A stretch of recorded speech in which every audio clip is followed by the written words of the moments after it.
I'll give a little bit more information about the Global Feed LCA Institute. So first I would like to explain what GFLI is, what do we do, what do we think is important, a bit more information about the GFLI database and calculating an LCA. And then the end of my presentation will be about branded data. So GFLI is the Global Feed Lifecycle Analysis Institute, which is a non-profit institute. And we value the access to a global database, including the LCA of different feed ingredients very much. Because we believe it's very important to keep the sustainability into consideration. And we also support a transparent, credible and compliant environmental assessment of our feed ingredients. And lastly, we foster continuous improvement of the environmental performance of animal-derived products. So GFLI started back in 2010 as a public-private partnership. In 2015, we became a coalition project where after the GFLI methodology was created and further developed. And in 2019, GFLI became a non-profit entity and the actual institute began. And from 2020 onwards, we started with the publication of our database.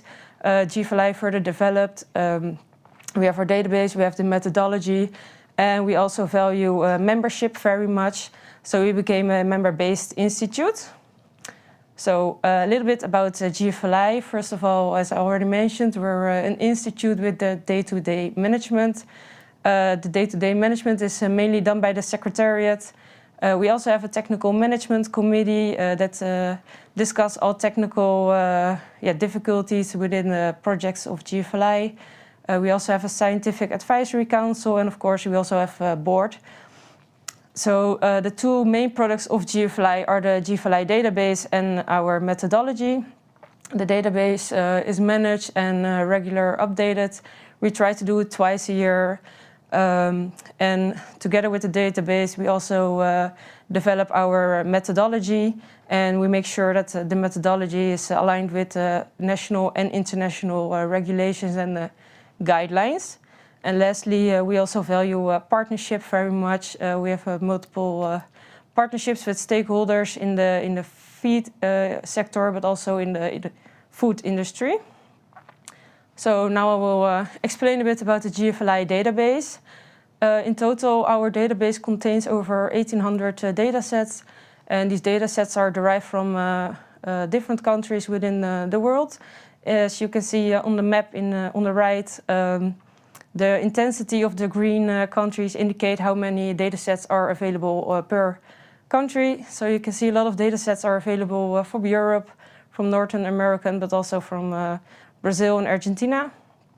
And these data sets include averages, regional averages, and the data is provided by research institutes or by universities or different companies.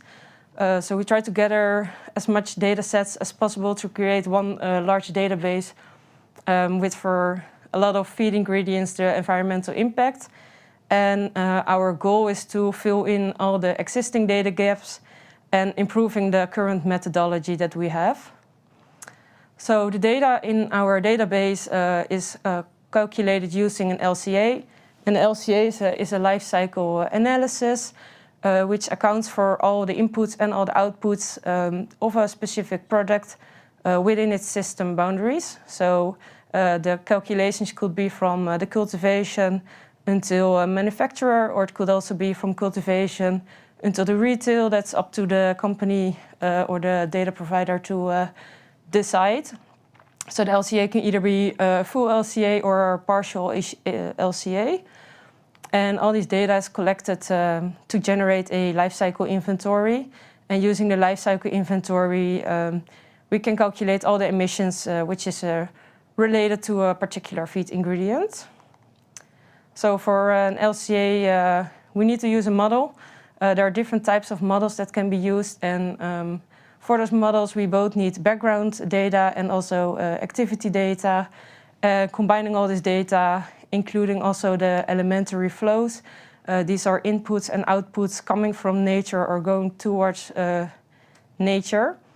So all this information is combined into the model, which eventually generates the environmental impact of a specific product. So here you can see an example of an LCIA database of GFLI. So in the left column you can see the type of feed ingredient, and in the upper column, more to the right, you can see the DQR.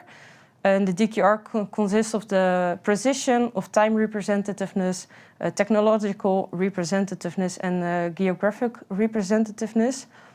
And these four factors combined determine the DQR, and the DQR is the data quality rating.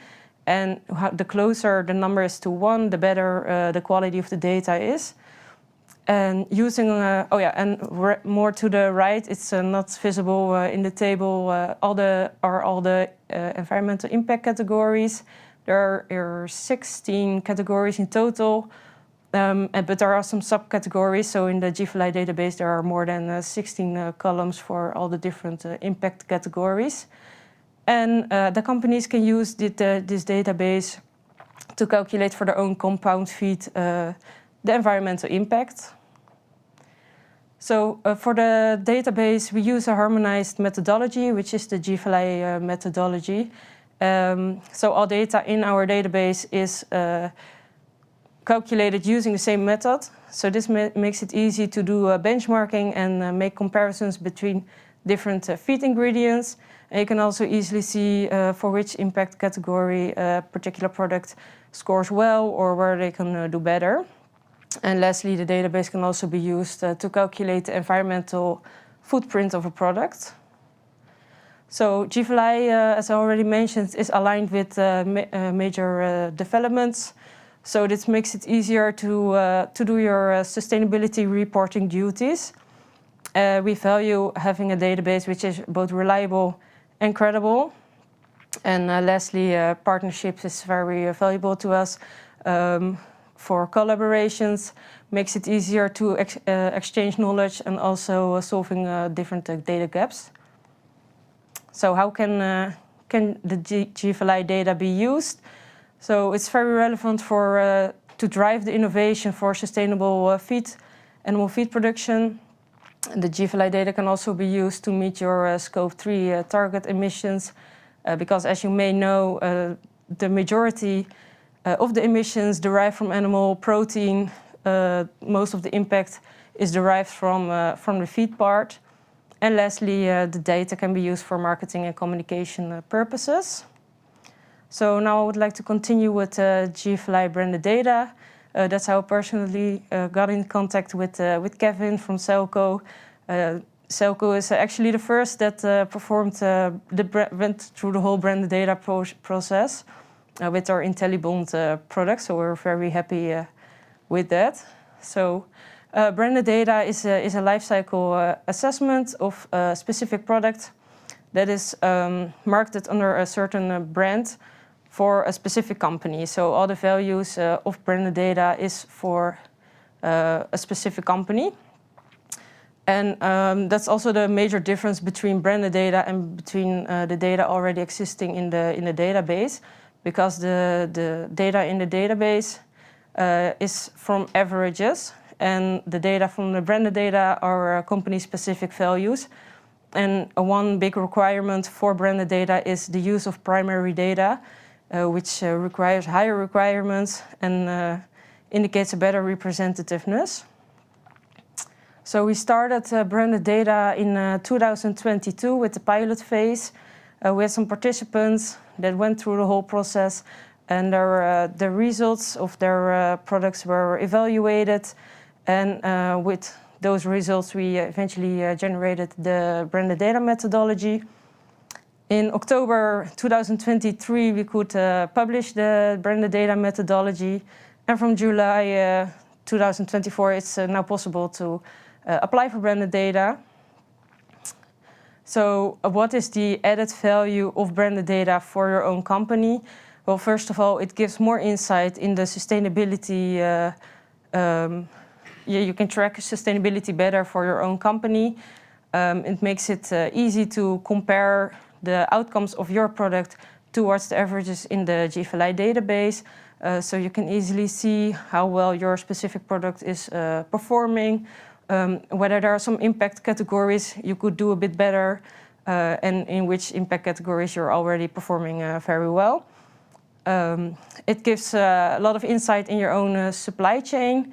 And last but not least, it can be used for marketing and communication purposes.